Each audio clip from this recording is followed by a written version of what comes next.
I hope you're having a great Sunday.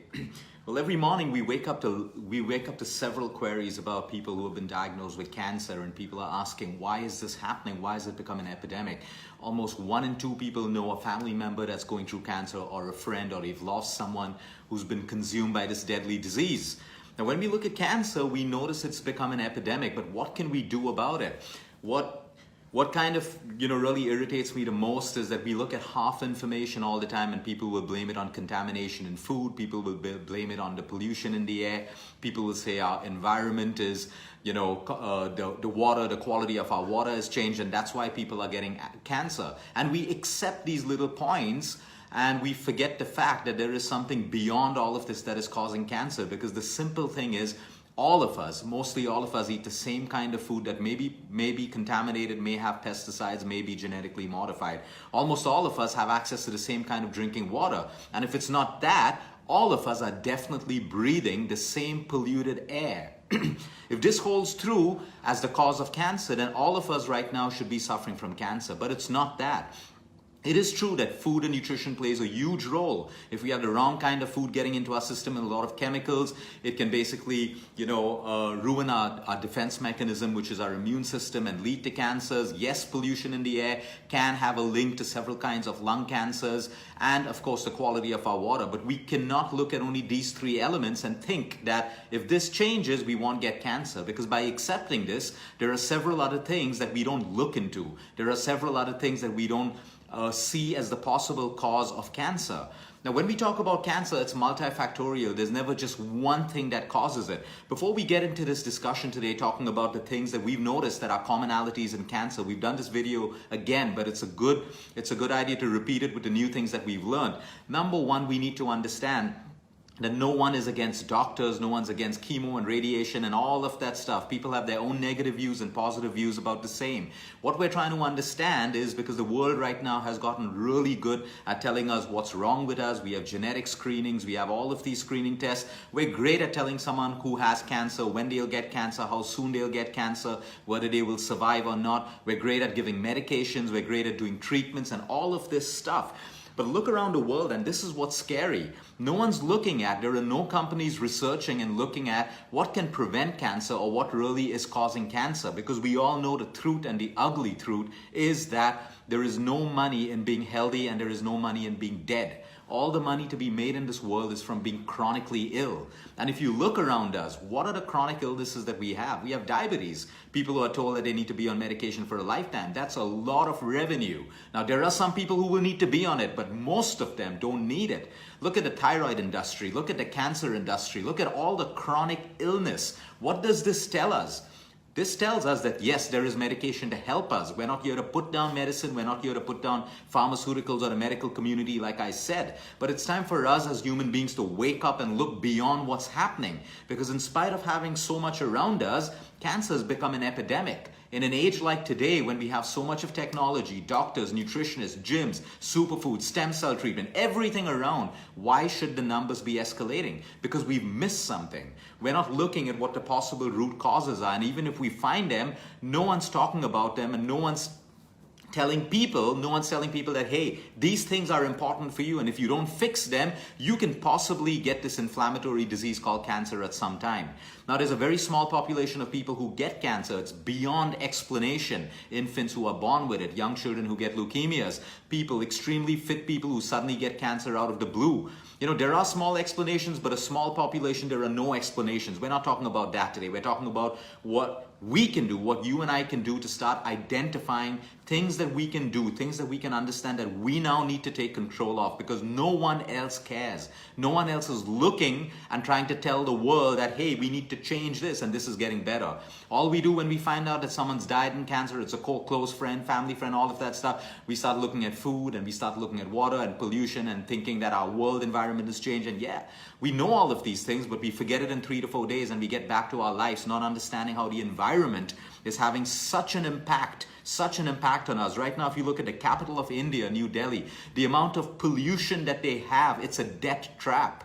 There is more and more evidence coming in saying that people who are not smokers are smoking 15 to 20 cigarettes a day, just living over there. Now, any oncologist will tell you that yes, smoking has a link to causing cancer. So what are we doing? What are we doing as a country, as a nation, as an individual? Now, we may not be able to change the pollution levels of the country that we live in, but what are the little things that we can do that are within our control, that we can start doing right now to make sure that we contribute towards this epidemic slowly destroying itself? So again, when it comes to commonalities, because again, it's the little things in life that matter. It is the little things in life that matter in all aspects of life, whether it's health, your relationships, it's your corporate jobs, it's ambition. It is always the little and simple things in life. And all of us go through this entire cycle of doing complicated things and then coming back to something which is simple, which we knew in the first place. But simple doesn't sell, only complicated does. So again, I'm going to talk today about certain cancers, like in villages. We have loads of people coming from one village with a certain kind of kidney cancer. And when you do further research, you find that the rivers, the water that they're drinking from, those rivers are contaminated with all industrial dumpings and chemicals, and there's no control over that. So certain kinds of cancers that come from certain parts of India and villages, you can draw a correlation with the industrial pollution, the dumping of chemicals in their water, in their soils, and all of that stuff. But we're not going to talk about that today. We are going to talk about the commonalities that we are seeing. And once again, I am talking about data that we see in most of our cancer patients. Now, someone out there in the world watching this video right now may look at their cancer and say, I have none of this. This is not to predict what you possibly have. It's to talk about things that we can do to prevent it, because these are commonalities that we're seeing in people who have cancer, and it makes common sense. Number one, constipation. Constipation is a huge problem, not only in India, but across Western countries. Again, it is normal for people not to go to the loo at least once in a day. It's normal for people to pass a motion once in 2 to 3 days.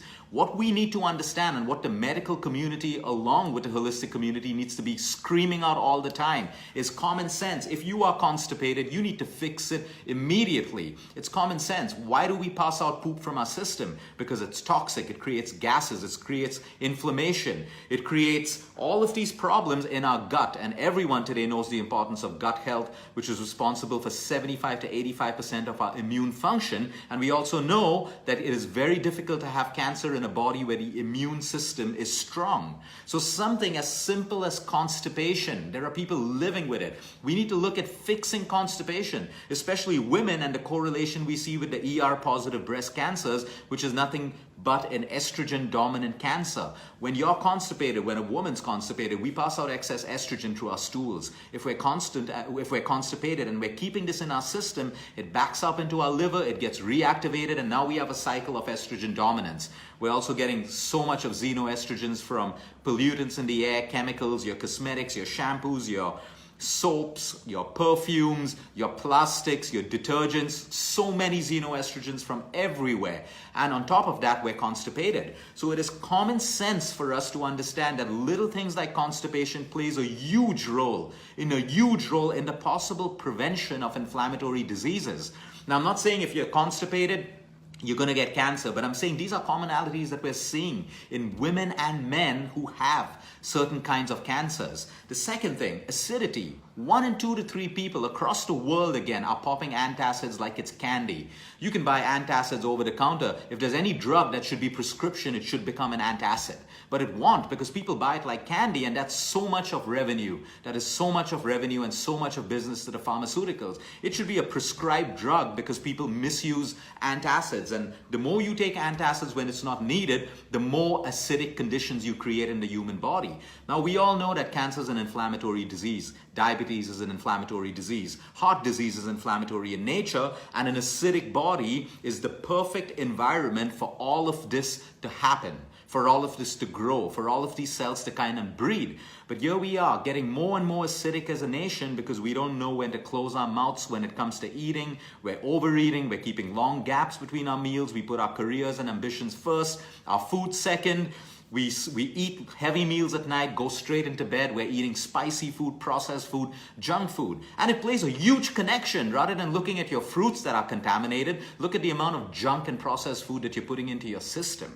That's more important. The more acidic you are, the more chances of having cancer, diabetes, and every inflammatory condition that I just mentioned, you will have that possibility and you will be susceptible to that. So yes, one of the root causes besides constipation is also acidity. It is not something that we should be living with. It should be categorized as a disease like constipation, but it isn't. It isn't, and it should be, because it has every connection. Any doctor will tell you the connection, which is why they'll give you laxatives to pass out emotion, because it isn't good. But we need to stress on these little things because they have this huge connection. Third, sleep. Again, people are wondering, why are people getting cancer? Look around in our own lives and ask ourselves, how has our sleep cycles changed? And you have some successful people in the world talking about how they built their wealth and their careers by sleeping 3 to 4 hours in a day. Well, that's not success at all. You don't sacrifice what the human body needs to build success. And they never end up telling you the rest of the story and the amount of health problems they have and everything that they're going through, including the suffering. All we put out there on social media are things that make us feel liked and want to feel appreciated all the time. So if you compromise your sleep to build up your career, well, guess what? You have a direct connection with causing inflammatory disease. I have this amazing research by Dr. Michael Irvin, University of California, Los Angeles, in his study of sleep deprivation. You have to listen to this, because anyone who has cancer today or who's looking at preventing cancer or building well-being has to understand this research. We have something called N-killer cells. These are natural killer cells. This is our immune function. The function of the N-killer cells is to protect us from malignancies, from cancer. So if we have a malignant cell in our body or we have a tumor, these N-killer cells recognize it. They move towards this malignancy or this tumor. They inject a protein into the malignancy and they kill it. Now, 70% of your N-killer cells in this study, in this human study, 70% of these N-killer cells get swept away with even one night of sleep deprivation. We're talking about one night. And now you look at our current lives today. We're not talking about one night of sleep deprivation. We're talking about several in a month. The basis of your immune function, which is your sleep. And here you have data coming in from the University of California by Dr. Michael Irvin. And his study, he talks about how one night of sleep deprivation sweeps away 70% of your N-killer cells. And then we wonder why even fit and healthy people get cancer. Because it doesn't matter how fit and healthy you are. It doesn't matter whether you have a six-pack or a size 0 figure. You're gymming, you're doing Pilates, you're chanting, you're meditating, you're doing Vipassana. It doesn't matter if you don't have the basics right, which is your sleep. If you don't have your sleep right, now research like this should be in every magazine, should be on every billboard, it should be on the BBC, on CNBC. It should be everywhere, but like I said, what kind of money will he make out of this research? Nothing, because there can be no money made out of research like this. But here you have data from a credible university and a credible doctor who's proved it in a lab, how sleep deprivation is one of the leading causes of cancer and one of the leading causes why people who have cancer fail to heal if they don't get their sleep and their sleep hygiene fixed. There you have it, right up in front of you, but yet we're looking for technology and gadgets that can take away our cancer and new drugs and all of that stuff. And that's why we're in this vicious cycle of not getting better. We're getting treated better, we're getting our symptoms treated, but the count isn't going down. The count is going higher and higher. So the simplest thing that you can do, it's inexpensive, it's free, is sleep well. Like I said, 2019 is going to be a year of focus on sleep, because you need to understand all your excuses, all your ambitions will not work if you do not have the right amount of sleep. Sleep is what nature has built into our body to protect us, to rejuvenate us, to repair us. When we say that the human body is designed to heal, people laugh and say, doctors laugh and say, oh, yeah, we don't believe that. Well, you better start believing that, because none of your treatments are making the world a better place right now. Give them your treatments, but insist that they sleep better as well. Because medicines work better when the foundation of the human body is right, which means you're getting the right amount of sleep. You have the right digestive system able to break down the medication that you're consuming and even absorb it. Most people popping medication don't even absorb half of it, which is why they go on popping more and more and more. They have such weak digestive systems, they're unable to assimilate and absorb. So that's how important your sleep is. Sedentary lifestyles. Look around. Look around. People have just gotten lazier and lazier. Even if you do your 1 hour workout, the rest of the day you're sitting. You know, people are doing your work for you. You're in the sitting position all the time. And we all know your immune system is directly connected with the amount of activity that you have. And then you have people who say, oh, I got cancer and I work out 1 hour in the gym every day. And the next question we say, what are you doing for the rest of the day? And it's sedentary. Well, that doesn't work anymore. You need to be active throughout the day. If you can, you need to be active. The more you move, the more blood circulation you have. The more blood circulation you have, the more oxygen, the more prana, the more life force you carry to trillions of your cells, enabling the mitochondria of your cells, the immune function of every cell to be strong and fight your cancer or prevent you from getting that cancer. That is how important a sedentary lifestyle is when it comes to causing possibly every disease that we have today. The fear of manifestation. There are so many people today who are living in fear of getting cancer. The very fear of having cancer or getting cancer, you will manifest this. You will manifest your worst fears into reality, which is why it is so important for us to constantly revisit the thoughts that we have.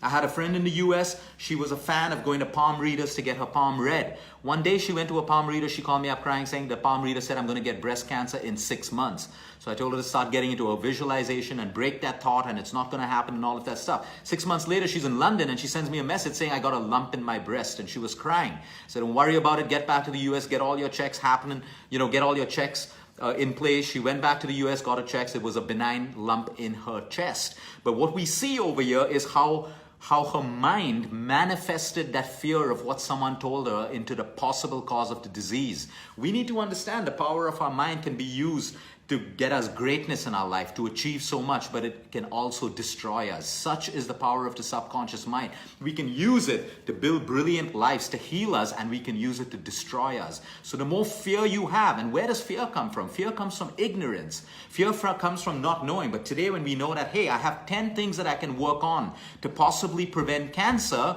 okay, we move that fear away. We push that fear on the back seat because we have things. But when there's ignorance and we're constantly reacting to what the world's telling us, oh, contamination in food, let me eat organic food. I have so many people who eat organic food and they have cancer.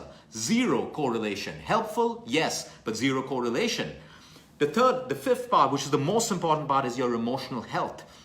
And again, I don't care what science has to say about this, because I'll tell you right now that science will not go out of the way to prove that emotional health, poor emotional health, is the root cause of most diseases that we have today. Most lifestyle diseases that we have, because again, like I said, there is no money to be made. So you can choose to you can choose to believe this, or you can choose to continue with your life not giving utmost importance to your emotional health, and you will suffer at some point with some disease or the other, because we see that every single day. If I had to put a percentage, I would say 99.999% of our cancer patients can now link a root cause of poor emotional health to the cause of their cancer. I'm talking about men, I'm talking about women, because the human body, the human mind, and the human heart was never designed to go through the kind of emotional distress, the kind of stress that we go through today. Everything around us has changed, but not our body, not ourselves, not our minds. We are more stressed, but the same kind of body. We are more stressed, but the same kind of mind and heart. And the more emotional distress we have, the more disease we are going to see, including cancer. So when it comes to your emotional health, you need to look at emotional detoxification. We're not going to talk about the remedies today because we've spoken about this. You can watch the videos later, whether it's your meditation, it's your prayer. What I'm trying to tell you is there is something beyond medicine.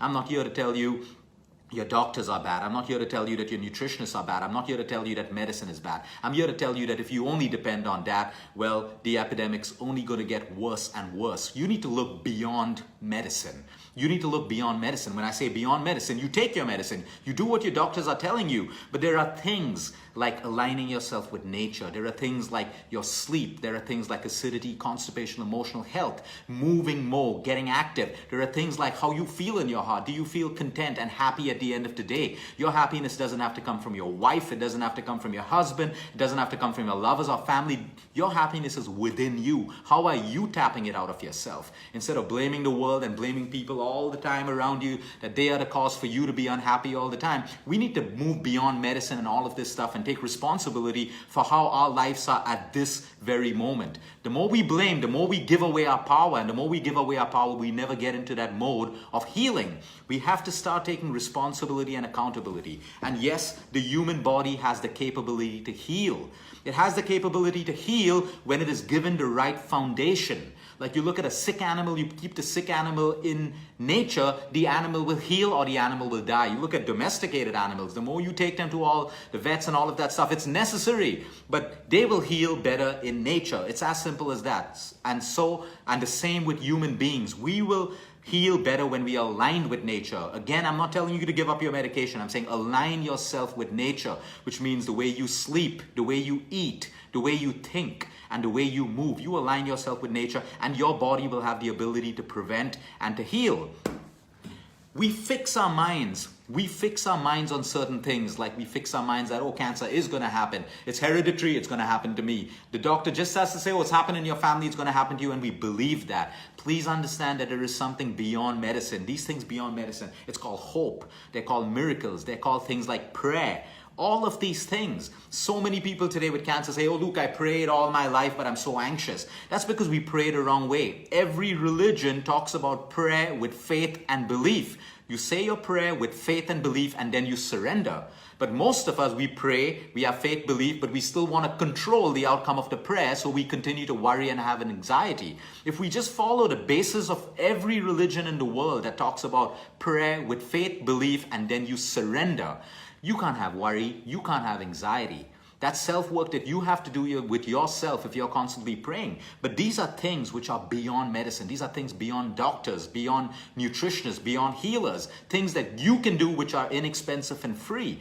But the question we have to ask ourselves is, why don't we do it? Why do we only pray when we're at the worst stage in our life? Why do we only start doing all of these things when things have gone bad? If we're looking at prevention, well, we need to start doing it right now. We shouldn't be waiting for the onset of a disease. We have to start doing these little things right now. So our mindsets have to change. We can continue to focus on, oh, the pollution is causing cancer. Oh, my fruits are causing cancer. Or we can start looking at the little things which we already have as a problem and which can be fixed right now by all of us when we start taking personal responsibility and accountability, one person at a time. Then you build a community, and then your community starts getting healthier, and then you build a society, and then you build a state, and then you build a country of health.